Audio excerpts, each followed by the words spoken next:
देखिए, जो कृषि मंत्री ने किसानों को गाली देने के साथ साथ माँ बेटी को भी गाली देने का काम किया है, और जो कृषि मंत्री का बयान है बड़ा निंदनीय बयान है। और मैं तो यही कहूँगा कृषि मंत्री कि आपको बताना चाहूँगा कि इस तरह का बयान देकर आपने हरियाणा की महिलाओं को, पूरे प्रदेश की और देश की महिलाओं को गाली देने का काम किया कि आपके प्रदेश अध्यक्ष की घरवाली की जमानत जब्त कराने का काम देश के किसान ने किया। वो दिन याद रखना कि आप अपनी सरकारी गाड़ी की डिग्गी में बैठकर अपने घर में जाया करते थे। जुबान पार्टी के लोग बन चुके हैं, भारतीय चोर पार्टी के लोग बन चुके हैं। इनको कहना चाहूँगा, इसको लगाम देने का काम करें।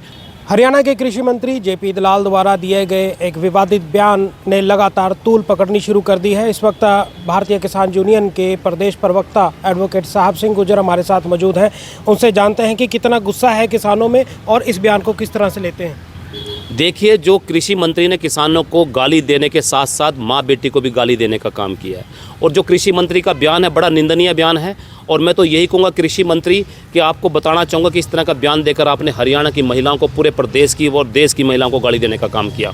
और साथ में उसने ये भी कहा कि इन किसान नेताओं को तो इनकी घरवाली भी नहीं पूछती। और याद दिलाना चाहूँगा कृषि मंत्री जी कि आपके प्रदेश अध्यक्ष की घरवाली की जमानत जब्त कराने का काम देश के किसान ने किया। और ये भी याद रखना जेपी दलाल, आपको कहना चाहूँगा कि किसानों की घरवाली तो पूछती नहीं, आपकी घरवाली आपको 3 महीने तक और पूछेगी।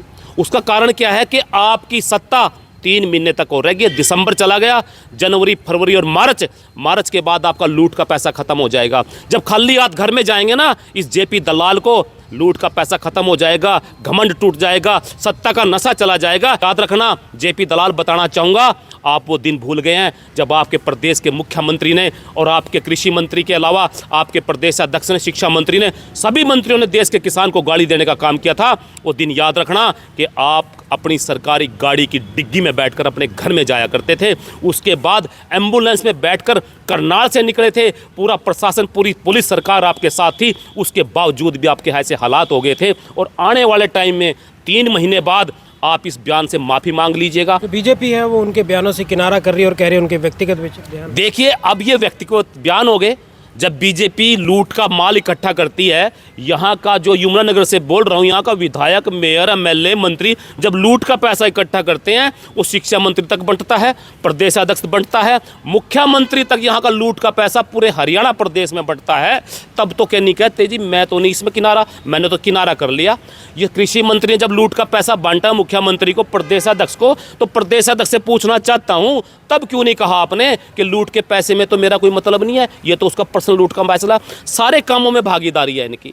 लेकिन जब ऐसी जुबान बोलते हैं तब इनकी कहने का आता है जी हमारी कोई प्रतिक्रिया नहीं, ये तो सिर्फ उसकी पर्सनल प्रतिक्रिया है। और सुन ले प्रदेश अध्यक्ष जी, आपको भी याद दिलाना चाहूँगा, इसके जिम्मेवार हो आप भी हो। यदि आपका कोई पर्सनल नहीं है तो इसको हटाने का काम करें। ऐसे गुंडे व्यक्ति को, ऐसे गंदे व्यक्ति को देश के सत्ता में रहने का कोई अधिकार नहीं, जो बहन बेटियों को गाली देने का काम करेगा। और याद दिलाना चाहूँगा कि आने वाले टाइम में 3 महीने बाद माफ़ी मांग ले, नहीं तो देश की जनता, इसको नहीं पूरे भारतीय जनता पार्टी के लोग, भारतीय जनता पार्टी के लोग भी नहीं रहे, ये भारत जलाओ पार्टी के लोग बने, बदजुबान पार्टी के लोग बन चुके हैं, भारतीय चोर पार्टी के लोग बन चुके हैं। इनको कहना चाहूँगा, इसको लगाम देने का काम करें, उसको हटाने का काम करें, नहीं तो आपको भी जनता गाँव में नहीं घुसने देगी। ये थे भारतीय किसान यूनियन के प्रदेश प्रवक्ता एडवोकेट साहब सिंह गुर्जर, जिन्होंने कड़ी चेतावनी दी है और कृषि मंत्री जेपी दलाल के बयानों की कड़ी निंदा की है। और यह कहा है कि भारतीय जनता पार्टी को इस बयान के बाद इसे संज्ञान में लेना चाहिए और इनके ऊपर कड़ी कार्रवाई करनी चाहिए, वरना आने वाले समय में यह जो बयान है ये भारतीय जनता पार्टी के लिए गले की फांस बनने का काम करेगा। आशीष शर्मा, यमुनानगर, हरियाणा तक।